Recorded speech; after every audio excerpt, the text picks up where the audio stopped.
I am a writer, editor, and community consultant. I am becoming more and more interested in story and the science behind story and storytelling. Tonight, I am going to tell you a little bit about how all of this works. As Dennis said, this speech is titled Powerful Stories, Powerful Leadership. Okay, everybody, get settled in. Do you have your popcorn? What about a blanket and a cushion so you're comfy?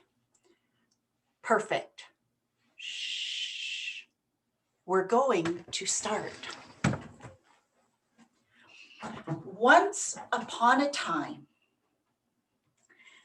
When you hear those four iconic words, once upon a time, do you immediately sit up and take notice? Until I said those words, maybe you thought that everybody was settling in to watch a movie. But as soon as I said, once upon a time, you knew a story was coming. For as long as I can remember, I have told stories. I would line my dolls and stuffed animals up and tell them stories. I would force my younger brother and sister to let me tell them stories. I even told stories to the wall if nobody else would listen. I read stories, I wrote stories, I lived stories. But until recently, I never thought about stories as a powerful tool for communication. I never thought about why once upon a time evokes a physical response and a sense of anticipation. When I began working on this speech, I thought that it would be interesting to do some research so that I can better understand why we react to stories and why they are such powerful tools of communication and leadership. It turns out that there is lots of fascinating scientific data about the effects of stories on our brains and our bodies. But rather than go straight to that data, I'm going to approach it through story. I have three goals tonight. One, to explain how story engages audience. Two, to give you a process for incorporating stories into your presentations and leadership roles. And three, to entertain you while I share this information. I'd like you to imagine that you are the CEO of a startup. You have developed a new lawn seed that you know everybody is going to want. Like any Toastmaster, you use your passions as a speech topic. You stand up and you introduce yourself and you get straight to what's most exciting, the data. Now that you know a little bit about me and Greengrass Express, let me tell you about why you need Never Fail Lawn Seed. The growth rate of Never Fail has been genetically modified and reduced to 0.54% of common grass seed. It requires 84% less water, and it's drought tolerant. It can be seeded in any weather, although optimum conditions are sunny days between 16 and 22 degrees with no rain in the forecast. If you are passionate about lawn and lawn seed, this might have caught your attention. But let's see what happens if we approach the data from a different direction. Before we go any further, I want to tell you why I took 6 years to invent this seed. I was outside on a warm, sunny day with my 5-year-old. The smell of apple pie from the kitchen made our mouths water. I remember the birds at the fountain and the bees humming through the clover. We were lying down under an alder tree. The breeze brushed our skin, and Lee thought it made the shadows on the ground look like dancing fairies. She was looking at an ant carrying a breadcrumb through the grass and began daydreaming about being an ant in a forest of grass. As so often happens with kids' daydreams, Lee's imagination meandered until she began dreaming about watching the grass grow. Before long, we decided to research grass and how fast it grows, but not until after we ate our apple pie. These two approaches are significantly different. One jumps straight into the data without a backward glance. The other leads the audience to a place where the data can be engaged and woven into an engaging narrative.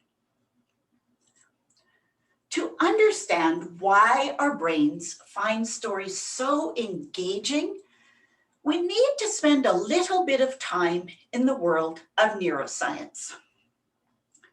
Our brains have about 100 billion neurons and a quadrillion connections between the neurons. You might imagine that such a wonderfully complex system would be okay with a little bit of chaos and messiness, but you'd be wrong. It turns out that our brains like to take the barrage of information it receives every day and assemble it into some sort of order and pattern. Stories happen to be an excellent way for imposing order on chaos. There's some really amazing things about how our brains react to stories. Scientists have learned that when you hear data, two small portions of your brain light up or become engaged. When you hear stories, every part of your brain lights up. It's the difference between a single firecracker and a 10-minute fireworks show. When we hear stories, more neurons connect to each other than when we hear straight data. Just as fascinating as this is the way our brains mirror the storyteller, or the storyteller and audience brains mirror each other. Psychologist Pamela Rutledge says, when you listen to stories and understand them, you experience the exact same brain pattern as the person telling the story. Our brain has an incredible capacity to make connections with others when we listen to stories. Those connections build empathy, which we use to build trust and relationships. You might be wondering what any of this has to do with you. The simple answer is everything. When you understand how our brains use stories to make sense of chaos and build connections to others, you can begin to write and use powerful stories effectively to become a more powerful leader. Let's go back to my scenario to better understand this. When you heard the story about the parent in the yard, did you picture yourself there? Maybe you felt the parent's love, the child's wonder. Another amazing feat of the brain is to feel the emotions of the people in the stories. This is called transportation and is another way we build empathy through stories. And we'll talk more about how that would work. Let's imagine that the speech continues along these lines. When I thought about that beautiful afternoon, I realized that these perfect moments would pass all too quickly. I wanted to find a way to preserve them. One of the things I do for my work is mow people's lawns. I also spend a few hours a week on my own lawn. Can you imagine the things we could do with those hours? I was determined to give as many of them as possible to my family. Now, I tend to find data interesting, but it's difficult for me to remember. However, when I hear stories, I remember the emotions that the story creates. Those emotions often lead me to act. It turns out that I'm not alone. Audiences are more likely to act when data is combined with story. Research has repeatedly shown that data does not change behavior. Emotions do. Researcher storyteller Brené Brown says that stories are data with soul. So when this speaker ties his data into this story, the audience is more likely to trust the speaker, to build connection with the speaker, and to act on the speaker's words. The simple truth is that we all have ideas, but sometimes it is very challenging to convey those ideas in a way that allows them to gain the power to become actions. To be an effective speaker and leader, we need to learn how to bring that soul and emotion into our data. Now, I can almost hear you thinking, but Rhonda, there isn't a once upon a time story in the work I do. Yet, I just told a story about grass seed. I challenge you to give me a subject that I cannot turn into a story. I'm going to give you a process for how to do it. This is the best way I know how to do this. It's a 4-step process. And the third is both the most complex and the most important. Step 1, state the idea you want to share in one sentence. That is, what is the key point or purpose of your speech or presentation?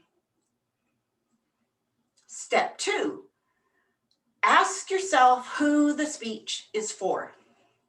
Shareholders, investors, children, a Toastmasters group? Step 3, use the 5 questions that journalism is built on. Who, what, where, when, and how. I'm going to work through these questions with an example, and I'm going to simplify the process quite a bit. Know that you often need to dig through layers to get to the ultimate answers to each question. Let's suppose that you research seashells. What possible stories can you find in seashell research? That is, what data might you find? What data did you find that you can turn into a story? Without doing any research, I came up with 3 stories. Seashells were used as forms of money and were valuable trade goods. This information tells us about trade routes and kinship ties. Seashell middens or piles tell us what ancient people ate and help us understand social customs. Seashells help us interpret the history of the earth. To simplify how to turn this process into, or how to go through this process, I'm going to focus on seashells as a way to define ancient kinship roles and trade routes and kinship ties. After you have your data and you have a general sense of the story, you're not there yet, but now you need to go to who. Who would benefit from your data? In North America, this information is important to those who study Indigenous peoples. The next answer you need is why those researchers need this information. It turns out that this data shows how widely the first peoples on this land traveled, which proves that some of the myths we have been taught about Indigenous peoples are incorrect. That's an important why. The next question that you need to understand is the benefits of the information to the group of people that you've identified. And the most basic benefit here for this group is that once we have accurate data about the movements and lives of Indigenous peoples, we can correct the historical record. The final question is, how will they benefit from having this data? It turns out that the largest group of people to benefit from this data is not the researchers, but Indigenous peoples themselves, because now they can begin to retell stories and correct textbooks and classroom teachings to tell accurate histories. That is the last part of step 3. Now, remember, this is often more complicated than how I've explained it. But once you get to this point, you have enough information to build your story. Here's how you might do that. Since the purpose of this presentation is to explain why my data about trade routes and kinship ties is important, I would build a once upon a time story about a person or group of people who traveled from South America to what is now Canada. Throughout their journey, they shared stories and cultures, built kinship ties, and established trading relationships that often lasted for centuries. This story becomes a foundation that you present your data on.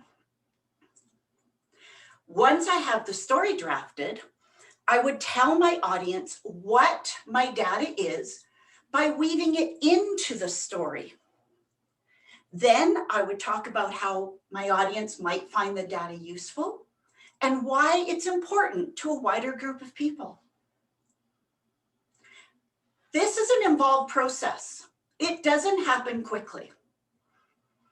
But if you go through these steps, you will learn how to integrate data into a story, which we now know is important for building relationships and getting your audience to act. And yes, even seashell research has stories built into it. Once upon a time. Those words shape much of our lives, even when we don't realize it or don't hear or say the words. Their power lies in the way our brains and bodies react to stories. And when we build these words into our presentations and leadership roles, we establish connections between ourselves and our audience. We build trust and empathy, and we spur our audience to action. Powerful stories helps us become powerful and effective leaders. I encourage you to reflect on how you can effectively use stories as a Toastmaster and leader. And the next time you prepare a presentation of any kind, remember to use 4 short words. Once upon a time. If anybody has any questions, I'm happy to try to answer them.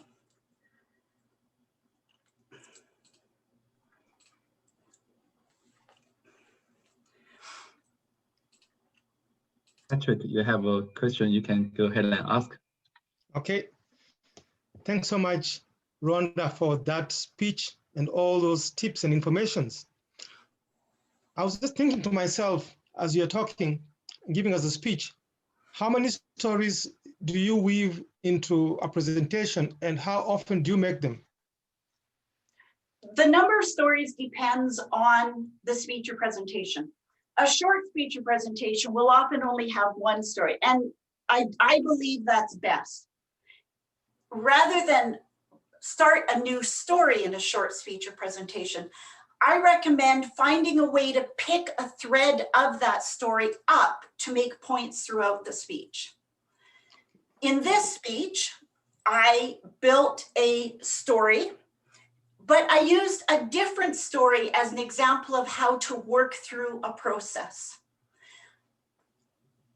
In addition to those, there were small things, stories about myself.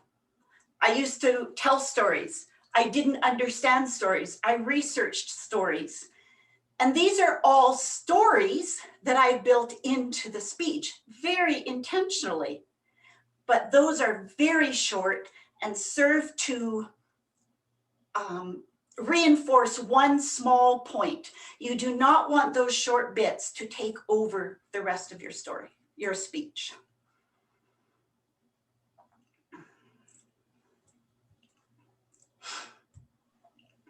Has anybody thought of a topic they don't think I could build a story out of?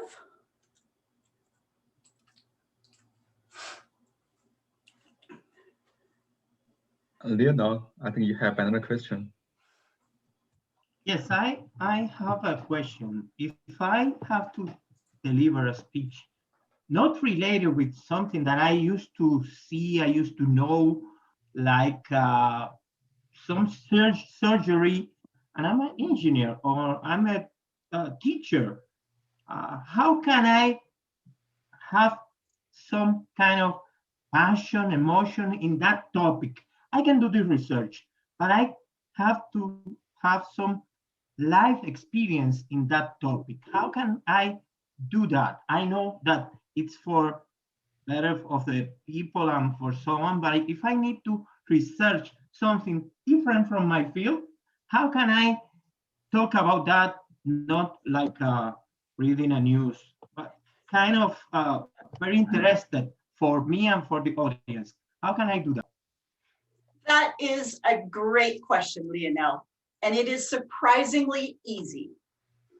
The number one thing about stories is authenticity. Number two, tell a story that relates to your point. Number three, put your audience first. The story is not to serve you, it's to serve your audience. So you're an engineer and you are giving a speech about a type of surgery. Create a scenario or use something from your real life experience. Maybe you have had a family member undergo a surgery and something happened, there were complications or something happened that illustrates the purpose of your speech. Always go back to the purpose of your speech. When you find that connection, build it in an authentic way. Don't exaggerate it. Don't make it false. If you don't have a personal experience, but you can imagine how something could affect you, change your perspectives, do what I did tonight and say, imagine a scenario. I did not pretend that my example was accurate or true to life. I mean, clearly the business name is Lush Lawn Express and the seed is never fail. Make it clear that you are not making the story up for the sake of fooling your audience. And if you do that and you take it from a place of emotion, a place from that would affect you on a personal level, you will be able to do it.